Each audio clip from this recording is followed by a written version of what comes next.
예, 오늘 본문 우리 골로새서 1장 우리 15절에서 17절 말씀을 중심으로 모든 피조물보다 먼저 나시니 라는 제목으로 함께 은혜를 나누기를 원합니다. 모든 피조물보다 먼저 나시니, 그분 누굴까요? 바로 예수 그리스도를 가리키죠. 이 성경 구절로 인해서 많은 이단들이 나왔습니다.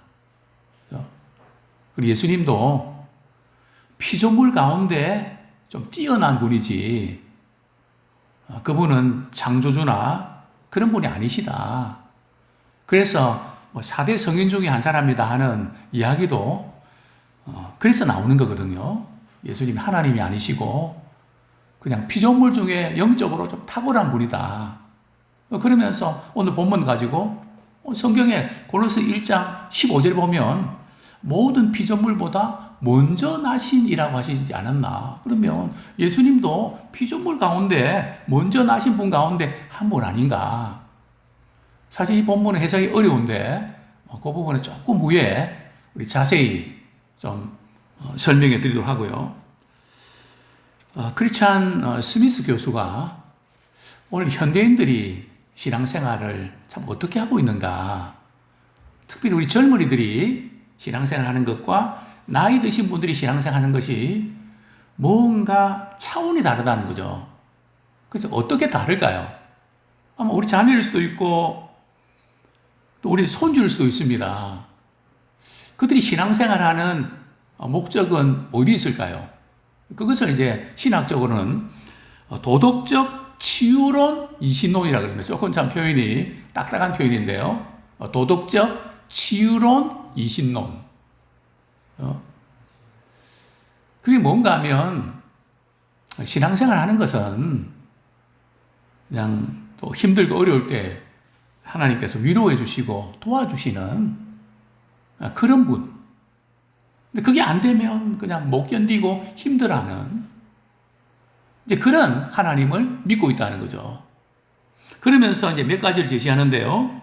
첫 번째는 하나님은 존재하시고 세상을 만드신 분이지만은 간섭은 안 하신다는 거죠. 창조는 하셨지만 간섭 안 하시기 때문에 우리가 알아서 그냥 각자 알아서 신앙생활하고 알아서 살아가면 된다는 거죠. 그러니까 창조만 해놓고 우리 하나님은 손 뗀 거죠. 부모가 자녀를 말이죠. 낳기만 해놓고 그냥 네가 알아서 그냥 살아라. 뭐 그런 격이죠. 자, 두 번째로 인간은 그저 이 땅에서 착하고 행복하게 잘 살도록 지음받은 존재다. 이 세상에서 착하고 행복하게 그래 살도록 지어진 존재라는 거죠. 그것이 이제 오늘날 많은 그리스도인들의 삶의 목적이 되고 있다는 거죠. 그래서 그런 차원의 설교를 들으면 은혜가 되는데 좀 다른 내세에 관한 거, 또 우리의 사명에 관한 거, 그런 게 하면 되게 부담이 되고 그것은 그런 설교는 귀에 잘 안 들어오는 그런 경향이 있죠. 자, 세 번째로는 하나님께서는 도덕적으로 선하게 살아가는 사람들을 구원하신다는 거죠. 그러니까 그저 구원이 착하고 선하게 살아가면 꼭 교회 안 다녀도 그냥 다 구원받게 돼 있다. 그러니까 교회를 나가든지 안 나가든지 착하고 선하게 살면 되는 거지. 이렇게 생각한다는 거죠. 그 다음에 예수님은 나의 가장 좋은 친구이고 내가 힘들고 어려울 때에 그냥 도움을 주시는 서포터다. 도움을 주시는 이제 그런 분으로 믿는다는 거죠.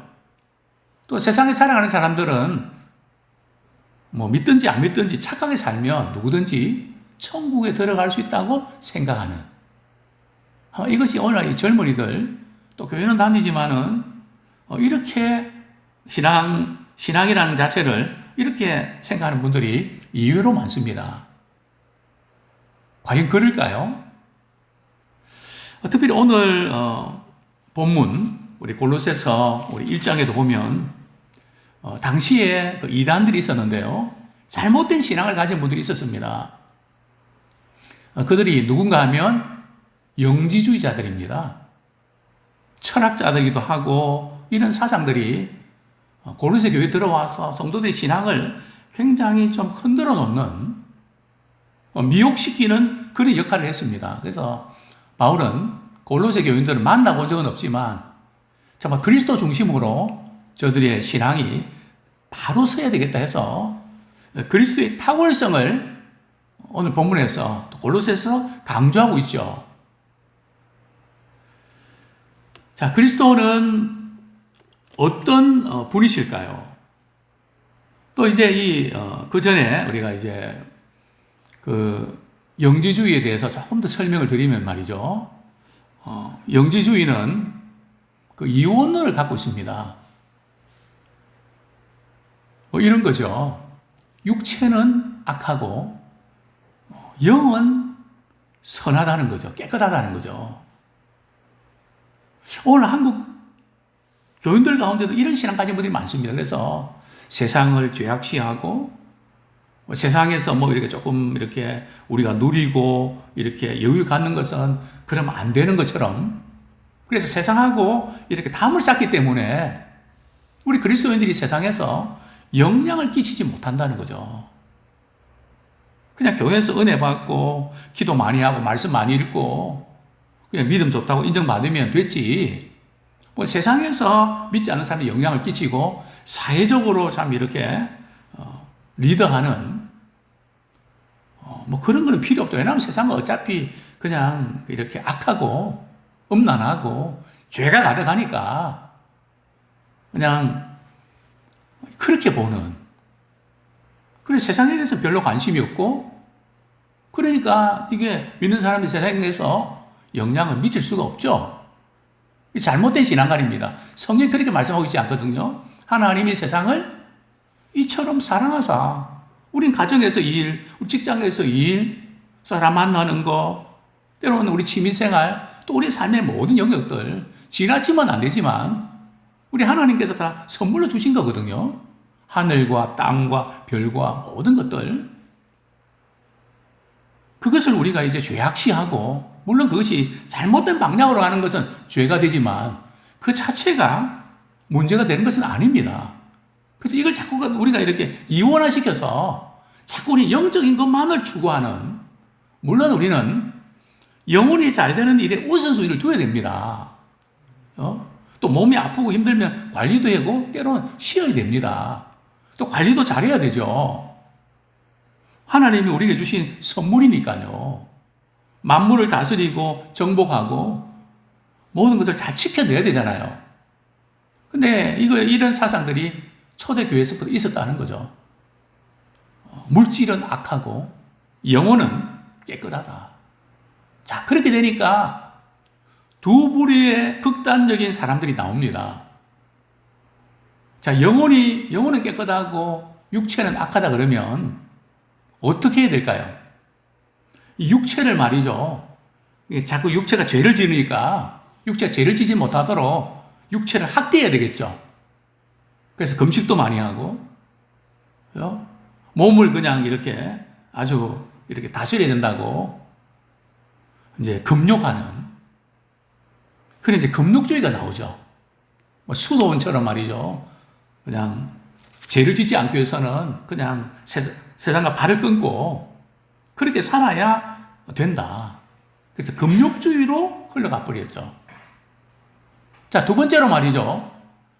영혼은 깨끗하고 육체는 악하니까 그 육체로 우리가 죄를 짓지만 그것이 우리 영혼에 영향을 못 미친단 말이죠. 그러니까 이제 육체는 죄를 지어도 괜찮다. 영혼은 깨끗하니까. 그래서 흘러가는 것이 뭔가 하면 쾌락주의입니다. 아주 이제 그 초대교회 말이죠. 또 철학에서 제일 중요한 금욕주의와 쾌락주의. 이게 지금 영지주의에서 나온 거거든요. 이제 이런 영향력들이 있다 보니까 초대교인들이 예수님의 이제 인성을 인정하고 신성을 부인하기도 했습니다. 자, 이런 우리 맥락에서 우리가 참 바울은 고린도 교인들에게 그리스도의 탁월성을 강조하는데요. 그리스도의 탁월성에 두 가지 면이 있는데, 자, 첫 번째가 뭔가 하면 1장 15절에 보면 그는 보이지 아니하는 하나님의 형상이시요. 그러니까 그리스도는 말이죠, 하나님의 형상이십니다. 이것을 강조하고요. 자, 두 번째는 뭡니까? 그리스도는 모든 피조물보다 먼저 나신 분이십니다. 예. 모든 피조물보다 먼저 나신 분이십니다. 이 두 가지를 강조하게 된 겁니다. 자, 먼저 그리스도는 하나님의 형상이다. 이 의미가 뭘까요? 하나님께서 에덴 동산에서 인간을 만드실 때 누구의 형상대로요? 사람을 하나님의 형상대로 만드셨거든요. 근데 예수님은, 그리스도는 하나님의 형상이라고 하셨거든요. 즉, 보이지 않는 하나님. 우리 하나님 영적인 분이시기 때문에, 존재이시기 때문에 보이지 않거든요. 그래서 예수님께서 인간의 몸을 입고 이 세상에 오셨죠. 그것을 갖다 신학적으로는 성육신 하나님이라 그러죠. 예수님은 하나님이 어떤 분인지를 나타내기 위해서 오셨습니다. 그래서 예수님께서 요한복음 14장 9절에서 말이죠, 이렇게 말씀하시죠. 나를 본 자는 아버지를 보았고, 왜 하나님 아버지를 보여달라 그러냐? 나를 본 자는 하나님 아버지를 보았다.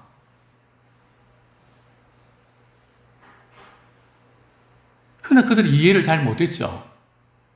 또 그것을 듣는 정부적 지도자들은 말이죠, 신성 모독죄로 아주 불편했고요. 나를 본 자는 하나님을 보았다 그러니까. 또 성경은 말씀합니다. 우리 요한복음 1장 18절 우리 한번 찾아서 읽겠습니다. 요한복음 1장 18절.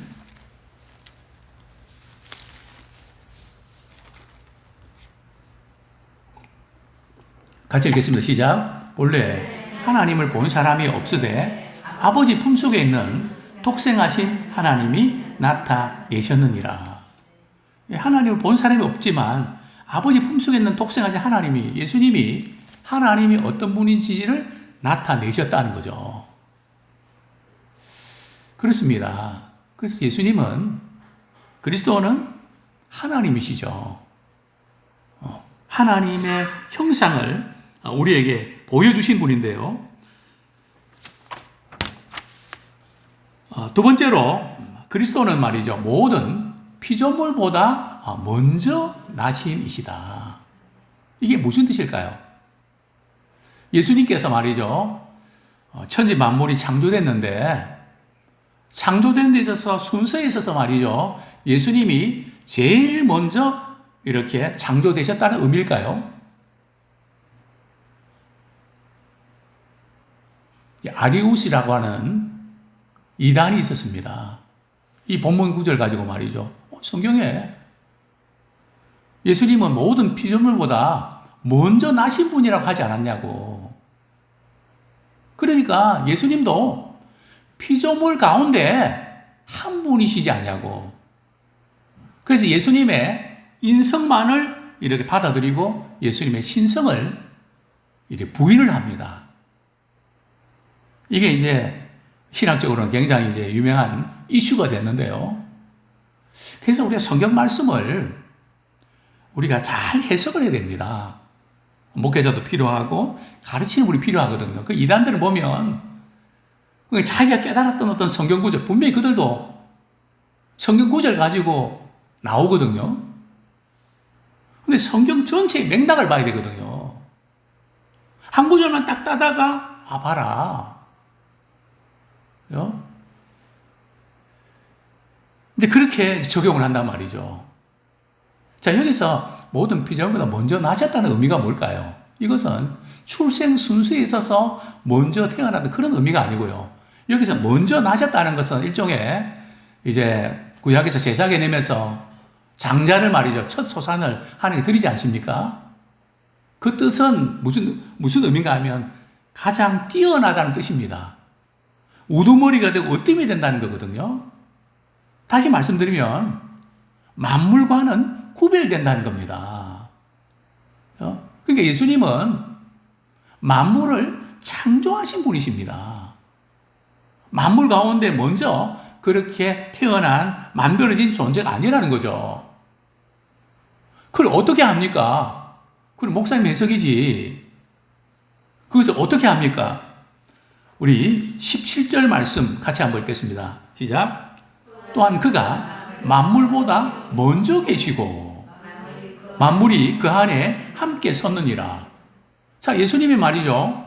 만물보다 먼저 계셨대요. 그러니까 태초에 하나님이 천지를 창조하시기 전에 예수님은 그 이전에 계셨다는 거죠. 그러니까 만물이 창조될 때 제일 먼저 만들어진 존재가 예수님이다. 아니죠. 자, 우리 요한복음 1장 1절, 2절 보겠습니다. 요한복음 1장 1절, 2절. 시작. 태초에 말씀이 계시니라. 이 말씀이 하나님과 함께 계셨으니 이 말씀은 곧 하나님이시라. 그가 태초에 하나님과 함께 계셨고. 자, 여기 보면 태초에 말씀이 계시니라. 이 말씀이 하나님과 함께 계셨고. 자, 여기 보면 태초에 이 말씀이 계셨는데 이 말씀이 누구를 가리킬까요? 성부, 성자, 성령 하나님. 성자 하나님이죠. 예수님 말씀이 육신에 오신 분이거든요. 그 태초부터 이 말씀이 성자 하나님이 그 뒤에 하나님은 성부 하나님이거든요. 성부 하나님과 함께 계셨단 말이죠. 자, 우리 창세기 1장 1절에 보면 태초에 하나님이 천지를 창조하시니 여기에 태초는 요한복음의 태초하고는 시간적으로는 다릅니다. 창세기 1장 1절의 태초는 말이죠. 모든 우주 만물이 천지와 하늘과 땅이 이렇게 만들어진 그때고요. 오늘 본문의 이 태초는 훨씬 그 이전을 말합니다. 그게 예수님께서는 말이죠. 만물이 지어지기 전에 계셨던 분이죠. 2절에 보면 말이죠. 그가 태초에 하나님과 함께 계셨고, 그가 누굽니까? 성자 하나님이 말이죠. 태초에 성부 하나님과 함께 계셨다는 거죠. 또 만물이 그로 말미암아 지은 바 되었으니, 만물보다 모든 피조물 먼저 나신 자는 것은 말이죠. 모든 만물이 그로 말미암아 지은 바 되었다는 것을 의미합니다. 즉 예수님께서 그리스도께서 만물을 창조하셨다는 겁니다. 그런 의미에서 모든 피조물보다 먼저 나셨다는 의미죠. 또 이렇게 구체적으로 우리 확인할 수 있는 부분들이 우리 16절 말씀 같이 읽겠습니다. 시작. 만물이 그에게서 창조되되 그까지만 말이죠. 만물이 그에게서, 그가 누굽니까? 예수 그리스도를 통해서 창조됐단 말이죠. 즉 예수님이 만물을 창조하셨다는 겁니다. 그렇기 때문에 우리 그리스도인들은 모든 만물, 하늘과 땅과 이 세상의 모든 것들을 창조하시고 그냥 손 띄는 분이 아니시고 말이죠. 주님이 이 모든 것을 간섭하십니다. 또 이 세상이 좀 악하고 이러지만 무너지지 않고 이 세상이 이렇게 유지되는 것은 말이죠. 왜 그런지 아십니까? 우리 17절 말씀 같이 읽겠습니다. 시작. 또한 그가 만물보다 먼저 계시고 만물이 그 안에 함께 섰느니라. 예수님이 만물보다 먼저 계시고 만물이 그 안에 함께 섰다는 의미는 두 가지 의미가 있는데 첫 번째는 그리스도께서 만물을 말이죠. 다스리시고 간섭하신다는 뜻입니다. 우리 히브리서 1장을 보겠습니다. 그냥 이렇게 돌아가는 것 같지만 히브리서 1장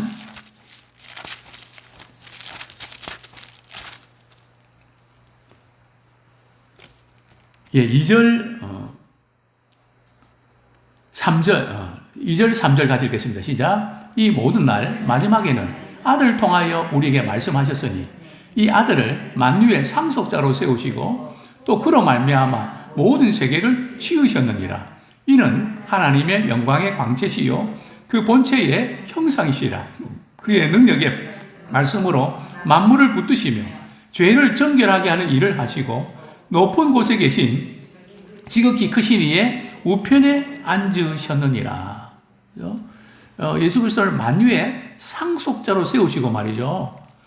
또 만물을 붙들고 계신 겁니다.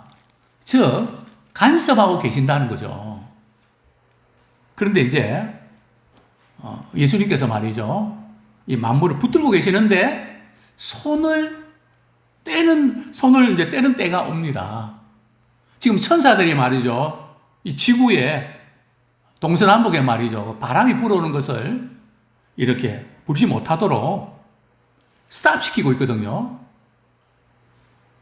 그런데 이제 만물을 붙들고 계신 그분이, 우리 주님이 이제는 이 부분을 바람이 불어오게 할 때 말이죠.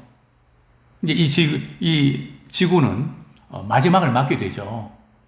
그러니까 모든 것이 누구의 손에 있다고요? 주님의 손에 있습니다. 내 인생도, 그러니까 모든, 우리 세상에서 돌아가는 모든 거, 사람들이 하는 것 같아도 주님의 손에 있단 말이죠.